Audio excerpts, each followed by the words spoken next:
Hello everyone, welcome to my channel. আজকে আলোচনা করব phonetics নিয়ে. What is phonetics? Phonetics is the scientific study of speech sound. Phonetics হচ্ছে সাউন্ডের scientific study. আমরা সবাই লিঙ্গুইস্টিক পড়েছি. লিঙ্গুইস্টিক হচ্ছে ল্যাঙ্গুয়েজের সায়েন্টিফিক স্টাডি আর phonetics হচ্ছে সাউন্ডের scientific study. It deals with the production, description and presentation of speech sounds by written symbols. ফোনেটিক্সটা কি নিয়ে কাজ করে? ফোনেটিক্সটা মেইনলি কাজ করে আমাদের যে সাউন্ড রয়েছে, আমরা কথা বলার সময় যে আওয়াজটা করি, এটার প্রোডাকশন, মানে এটা কোথায় থেকে উৎপাদন হচ্ছে, এরপর আবার সেটা নিয়ে আলোচনা করার পর সেগুলো আবার আমাদেরকে কি দেয়, একটা বড় ডিসক্রিপশনও দেওয়া হয়, মানে তারা সেটাকে ডিসক্রাইব করে এবং রিপ্রেজেন্টও করে কিছু রিটেন সিম্বলের মধ্য দিয়ে, মানে আমাদের সামনে সেই জিনিসটাকে আবার রিপ্রেজেন্টও করে। তাহলে বলতে পারি ফোনেটিক্সটা কি সাউন্ডের প্রোডাকশন, ডিসক্রিপশন এবং প্রেজেন্টেশন এই সব কিছু নিয়ে কাজ করে। Renowned phonetician Peter says the first job of a phonetician is therefore to try to find out what people are doing when they are talking. এখানে একজন প্রখ্যাত ফোনেটিশিয়ানের উদাহরণ দেওয়া হয়েছে। তিনি মেইনলি ফোনেটিক্স সম্পর্কে কি বলেছিলেন?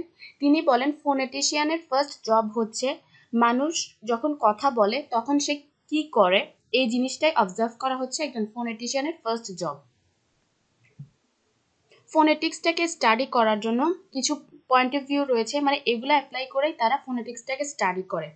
Phonetics study the sounds of language from 3 basic points of view, মানে হচ্ছে 3টা পয়েন্ট অফ ভিউ থেকে ফোনেটিক্সটাকে স্টাডি করা হয়।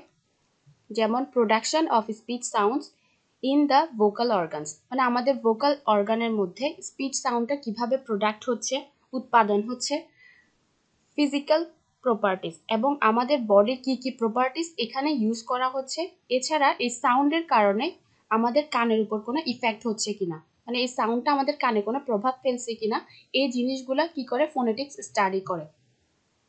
এবং ফোনেটিক্সে 3টা ব্রাঞ্চেস রয়েছে, সেগুলো হচ্ছে আর্টিকুলেটরি ফোনেটিক্স, যেটা কি করে কাজ করে প্রোডাকশন অফ স্পিচ সাউন্ড, এটা স্পিচ সাউন্ডের প্রোডাকশন নিয়ে কাজ করে।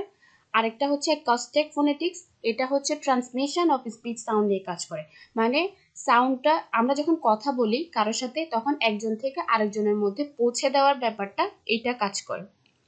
এরপর হচ্ছে অডিটরি ফোনেটিক্স, এটা হচ্ছে পারসেপশন অফ স্পিচ সাউন্ডস, মানে ধারণা করাটার কাজটা হচ্ছে অডিটরি ফোনেটিক্সে।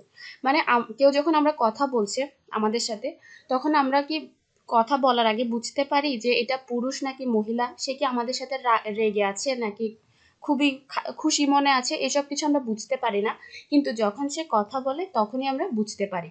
এই অডিটরি ফোনেটিক্সটা কি এই ব্যাপারগুলো নিয়ে কাজ করে। ফার্স্টে বলি articulatory phonetics, it studies the organs of speech, এটা স্পিচের ক্ষেত্রে যে ধরনের অর্গানগুলো ইউজ করা হয় এটা নিয়ে স্টাডি করে, এবং they are use in producing speech sounds, এবং তাদের কি স্পিচ সাউন্ড প্রোডাকশনে তাদের ব্যবহারটা কি, এটা নিয়ে আর্টিকুলেটরি ফোনেটিক্স কাজ করে। এটার আবার 3টা অর্গানস রয়েছে, একটা হচ্ছে লাংস, আরেকটা হচ্ছে ল্যারিংস, আর একটা ফ্যারিংস। এবার এই 3টার একটা বর্ণনা দিব। তাহলে আর্টিকুলেটরি ফোনেটিক্সে আলোচনা করা হয় যে অর্গানগুলো ইউজ করা হচ্ছে এবং সেটা কিভাবে আমাদের স্পিচ সাউন্ডটাকে প্রডিউস করছে, এগুলো নিয়ে আর্টিকুলেটরি ফোনেটিক্সটা আলোচনা করে। আর এর অর্গানের ফার্স্ট অর্গান হচ্ছে lungs, it's a very important part. Lung is a bladder like a structure, এই লাংটা হচ্ছে অনেকটা, লাংয়ের যে স্ট্রাকচারটা রয়েছে এটা হচ্ছে ব্লাডারের মতো, মানে থলের মতো, which is made up of small sacs called alveoli. এই যে লাংটা রয়েছে এটা হচ্ছে একটা থলের মতো স্ট্রাকচারটা, এর ভিতরে রয়েছে ছোট ছোট কিছু কোষ রয়েছে যাকে অ্যালভোলিক বলা হয়। এই স্যাক্স মানে হচ্ছে ছোট ছোট ছোট কোষকে বোঝানো হচ্ছে। The air we breathe passes through the throat into the lungs through a tube called bronchial tube. আমরা যখন নিঃশ্বাস নিই, নিঃশ্বাসের সাথে আমরা যে বাতাসটা নিচ্ছি ওইটা ফার্স্টে কি আমাদের থ্রোটের মধ্য দিয়ে, মানে কণ্ঠের বা গলার মধ্য দিয়ে লাংসে চলে যায়। এইটা হচ্ছে এই যে গলার, এটা হচ্ছে একটা টিউবের মতো যাকে ব্রঙ্কিয়াল টিউব বলা হয়। যখন বাতাসটা আমাদের ভেতরে যায় তখন the muscles of the lungs expands and contrast due to ingression and egression of air. যখন কি আমরা বাতাসটা আমাদের ভেতরে যাচ্ছে, লাংসের ভেতর দিয়ে যাবে, তখন লাংসের যে মাসলগুলো রয়েছে সেটার কি হবে, expands and contrast due to ingression or egression of air, মানে বাতাসের প্রবেশ এবং প্রস্থানের কারণে লাংসের মাসলগুলো কিছুটা সংকোচন এবং প্রসারণ হয়, এটা এখানে বলা হয় লাংসে। এটা গেল লাংস। তাহলে আমরা বলি লাংটা হচ্ছে একটা কি থলের মতো, যেটার ভেতরে কিছু ছোট ছোট কোষ রয়েছে যাকে বলা হয় অ্যালভোলিক, এবং আমরা যখন নিঃশ্বাস নিই বা বাতাসটা আমাদের ভেতরে যখন যায় তখন দেখা যায় কি লাংয়ের ভেতরে কিছু সংকোচন এবং প্রসারণ হয়, এটাই বলা হচ্ছে। এরপর হচ্ছে larynx. Larynx is situated right behind the Adam's apple. ল্যারিংসটা অবস্থান করে মেইনলি অ্যাডাম অ্যাপেলের ঠিক পেছনে। ছেলেদের গলায় দেখা যায় না একটা কি যেন একটা বের হয়ে থাকে, যেটাকে আমরা বলে থাকি অ্যাডামস অ্যাপল, এটা ঠিক পেছনে ল্যারিংসটা অবস্থান করে। এটা বলা হয় main organ, referred as sound box, যাকে বলা হয় সাউন্ড বক্স। এবং এটা খুবই ইম্পর্টেন্ট, কারণ এখানের মধ্যে কি থাকে, ভোকাল কর্ডটা এখানে অবস্থান করে, তাহলে ভোকাল কর্ডটা কথা বলার জন্য খুবই ইম্পর্টেন্ট। সো আমরা বলতে পারি ল্যারিংসটাও খুব ইম্পর্টেন্ট। এরপর হচ্ছে pharynx. This include mainly the active and passive articulators. এখানের মধ্যে মেইনলি ইনক্লুড থাকে সক্রিয় এবং নিষ্ক্রিয় কিছু আর্টিকুলেটরস। আর্টিকুলেটরস মানে হচ্ছে আমরা কথা বলার জন্য যে ধরনের অর্গানগুলো ইউজ করি, যেমন ঠোঁট, গলা, যা কিছু ইউজ করা হয় আর্টিকুলেটরসের অন্তর্ভুক্ত। এই ফ্যারিংসের মধ্যেই মেইনলি সক্রিয় এবং নিষ্ক্রিয় সবগুলা অর্গান অন্তর্ভুক্ত। It is a tube like structure. এটা হচ্ছে অনেকটা টিউবের মতো ফ্যারিংসটা, which is bifurcation on both ends. এবং এই ফ্যারিংসটা হচ্ছে টিউবের মতো, যার মানে টিউবের ধরেন দুই মাথায় দোনো দিকে দুইটা খণ্ডে বিভক্ত।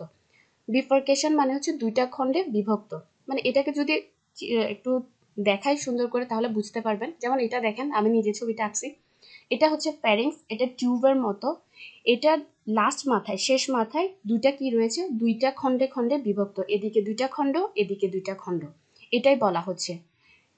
এরপর বলা হয় one opening goes to mouth which is called oral cavity. এটার একটা ওপেনিং কোথায় গেছে, মুখে গেছে। এই যে যেমন একটা কোথায় গেছে, মুখে গেছে, একে বলা হয় ওরাল ক্যাভিটি। আর আরেকটা যেটা রয়েছে, the other opening goes to the nose namely nasal cavity. একটা গেছে মুখে, যাকে বলা হয় ওরাল ক্যাভিটি, আরেকটা গেছে আমাদের নাকের মধ্যে, যেটাকে বলা হয় নেসাল ক্যাভিটি। ঠিক আছে, এই ফ্যারিংসের। আর this opening and closing is controlled by lowering and raising the velum. এবং এই যে ওপেনিং এবং ক্লোজিং, আমাদের যে অর্গানগুলো রয়েছে এই দুইটা অর্গানের ওপেনিং এবং ক্লোজিংটা কন্ট্রোল হয় ভেলাম দিয়ে। ভেলাম মানে আমরা বলতে পারি তালু। আমাদের মুখের শেষ ভাগে একটা নরম অংশ রয়েছে, যেটা হচ্ছে তালু বলা হয়। ইয়ারটার ওপেনিং এবং ক্লোজিং এই জিনিসটা মেইনলি ডিপেন্ড করে এই ভেলামের উপর। আশা করে বুঝতে পেরেছেন। ফ্যারিংসটা হচ্ছে একটা টিউবের মতো, যার শেষ ভাগে দুইটা খণ্ডে বিভক্ত, একটা নাকে গেছে একটা মুখে গেছে। একটাকে বলা হয় ওরাল ক্যাভিটি আর আরেকটাকে বলা হয় নেসাল ক্যাভিটি। এবং এর ভেতরে বাতাসের আসা বা বের হওয়া এই জিনিসগুলো মেইনলি কন্ট্রোল হয় কিসের মধ্য দিয়ে, এই ভেলামের মধ্য দিয়ে। এরপর বলি acoustic phonetics. It deals with the transmission of speech sounds. এটা ডিল করে স্পিচ যে সাউন্ডটা হয় এটা ট্রান্সমিশন নিয়ে, মানে একজন থেকে অন্যজনের কাছে নিয়ে যাওয়ার কাজটাই অ্যাকোস্টিক ফোনেটিক্সটা করে। Sound is spread from the speaker to the hearer through the medium of air. আমরা যে সাউন্ডটা করি ওই জিনিসটা কি বাতাসের মধ্য দিয়ে একজনের কাছে কি একজন থেকে আরেকজনের কাছে যায়। Sound consist of airwave frequencies. সাউন্ডের মধ্যে কি থাকে, ইয়ারওয়েভ ফ্রিকোয়েন্সিস থাকে, এবং ফ্রিকোয়েন্সি অফ ভাইব্রেশন মানে কম্পনের কম্পাঙ্ক ইজ মেজার্ড ইন হার্টস। কম্পনের কম্পাঙ্কটা মাপা হয় হার্টস দিয়ে। And volume of sound is measured in decibel, এবং ভলিউম অফ সাউন্ডটাকে মাপা হয় ডেসিবেল দিয়ে। এখানেই অ্যাকোস্টিক ফোনেটিক্সের শেষ হয়ে যায়।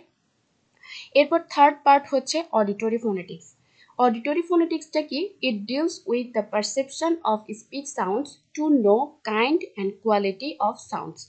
এটা মেইনলি কাজ করে স্পিচ সাউন্ডটা কোন ধরনের, এটা কোয়ালিটিটা কেমন, এসব কিছু নিয়ে অডিটরি ফোনেটিক্সটা কাজ করে। From inner year message is send to central nervous system. আমরা যখন কোনো কথা শুনি সেটা ফার্স্টে কি ইনার ইয়ার থেকে সেন্ট্রাল নার্ভাস সিস্টেমে চলে যায়, then we understand the quality of sound. এরপর কি আমরা বুঝতে পারি যে সাউন্ডের কোয়ালিটিটা কেমন, এটা কি হার্শ, সুইট নাকি মেলোডিয়াস, মানে যে কথাটা আমাদেরকে বলছে ওইটা কি সুইট হচ্ছে না হার্শ হচ্ছে না মেলোডিয়াস হচ্ছে। এরপর কাইন্ড অফ সাউন্ডস এবং সাউন্ডের ধরনটা কেমন, ক্রাই, অ্যাঙ্গার নাকি বয় নাকি গার্ল, এই সব কিছুই কি আমরা আস্তে আস্তে বুঝতে পারি। তাহলে ফার্স্টে সাউন্ডটা কোথায় যায়, ইনার ইয়ার থেকে সেন্ট্রাল নার্ভাস সিস্টেমে চলে যায়, এরপরে আমরা আস্তে আস্তে বুঝতে পারি যে সাউন্ডের ধরনটা কেমন ছিল। এটা হচ্ছে অডিটরি ফোনেটিক্স। এখানে কি ফোনেটিক্স, এটুকুই হচ্ছে ফোনেটিক্স। আশা করি বুঝতে পেরেছেন, সংক্ষিপ্ত একটা আলোচনা করেছি। ধন্যবাদ সবাইকে।